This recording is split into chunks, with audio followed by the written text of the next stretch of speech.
everyone, it's Bailey, and I'm just making a quick video to tell you how I am learning a language completely on my own without a teacher or classes or anything like that.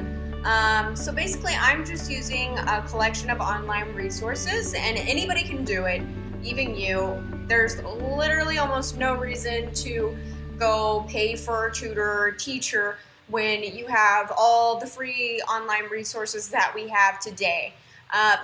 What I like to use is I use a collection of apps and websites, videos, podcasts, all kinds of things that you can find on the internet, and basically just use that. So my favorite apps to use are Memrise and Duolingo. The reason that I like to use an app is because it's on the go. Everything that I need is compiled into this one little app. I can put it on my phone. I can do it anywhere. I can do it in bed, or I can, do it in the line at the grocery store. There's really no rule as to when and where you can use an app. It's pretty convenient. They're usually free. Some apps offer like premium memberships. I have one with Memrise because I got the premium membership because it gives me more access to other languages. And I also liked how I could get a bunch of content offline. Not a big fan of using a whole bunch of data all the time. And so I like that I could kind of have some offline tutorials and review sessions and all kinds of things like that. Also, Duolingo is a really popular one you'll probably hear about. That's great for learning, conjugations and sentence structures. I use Memrise to supercharge my vocabulary. I'm learning Spanish and Russian on Memrise, and I'm also learning Spanish and Russian on Duolingo as well. So Duolingo will kind of give you more of like teaching you grammar structure and sentences. It's not going to sit down and really like teach you this is that. But I feel like it's kind of an organic learning experience because it, feeds you a sentence and you kind of learn that way. I mean, when you're a kid, nobody sits down with you and says, okay, Cindy, now this is how we say I want to go to the park. You just pick it up from hearing it. And these apps are good in that way because you start to pick up, grammar and structure organically rather than being spoon-fed it. But it doesn't hurt to go on websites and, actually formally learn your grammar and your sentence structures on there.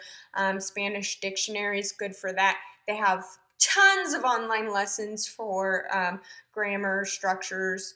And also, obviously, you can translate anything. As far as Russian resources, I'll have to give you more input on that once I've delved into that a little bit more. I'm only scratching the surface of Russian right now, but I feel like I have done a lot and explored a lot with Spanish resources. So top apps, Memrise is my favorite one. Duolingo, Babbel is a pretty good one too. And Babbel's got a lot of different themes for resources. So you can focus more narrowly on certain things with Babbel.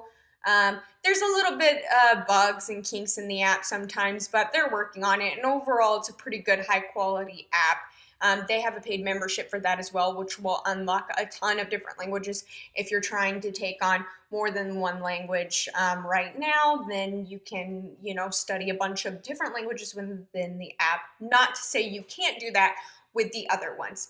I like to use YouTube as well, so I do a lot of listening practices. I love Lightspeed Spanish. I will put a link below down for that. It's a channel that I like to go to of a guy and his wife, and they live in Spain, and he learned Spanish, and she grew up, I think, bilingual in both English and Spanish, so they're fluent in both. And it's kind of good because you get two perspectives. You have a native speaker who will tell you what to say, why they say it this way, and she can explain you from a more, native perspective.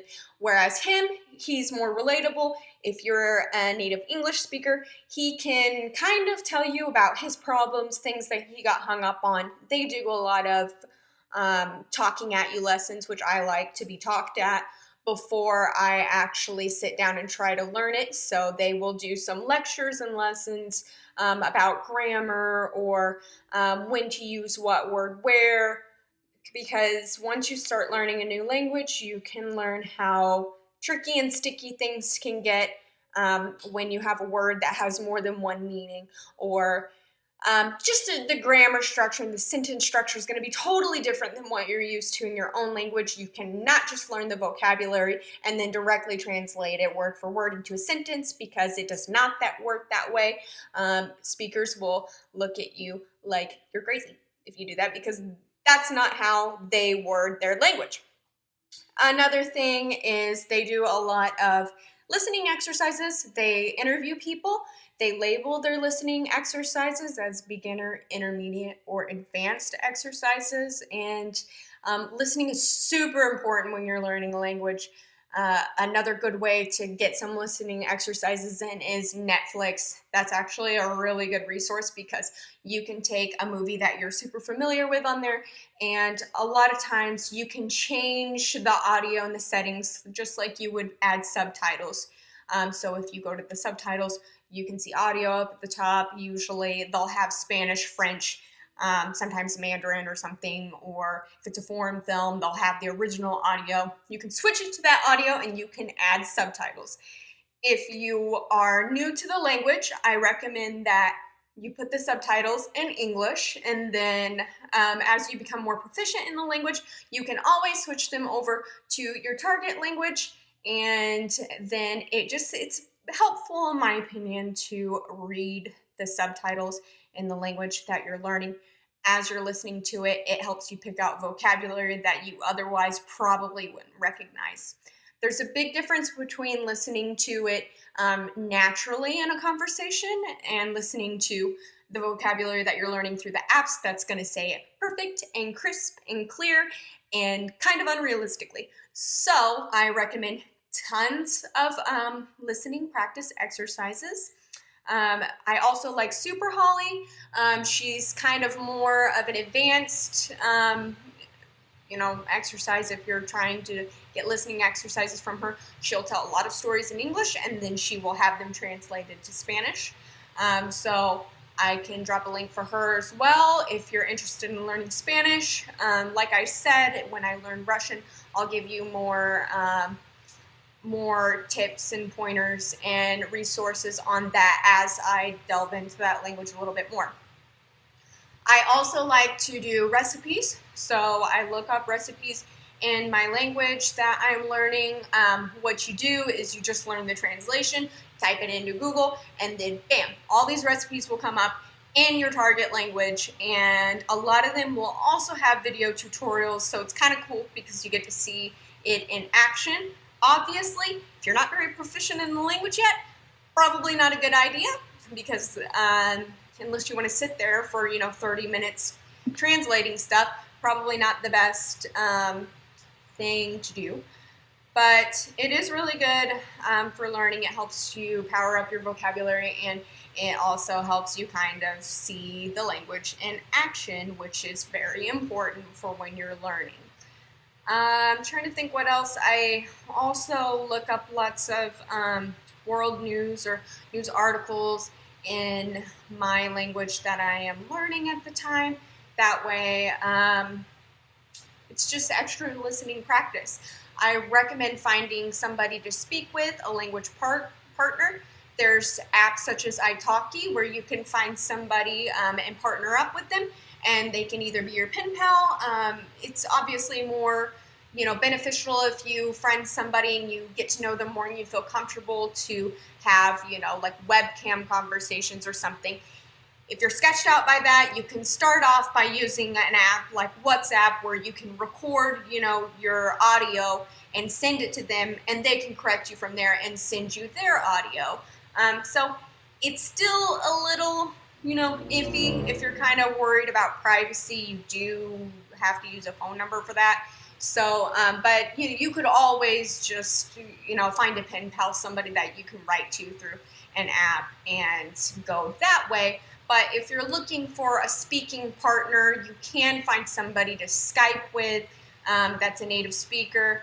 There's tons of websites like italki that will give you a partner that is also learning your language, and you two can help each other out, which is a great experience. It's a great way to make friends and also to practice speaking your language.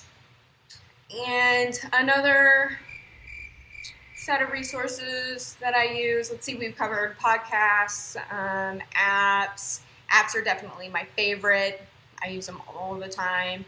I try to do about at least 30 minutes a day of review and then learning new language or new words in my language.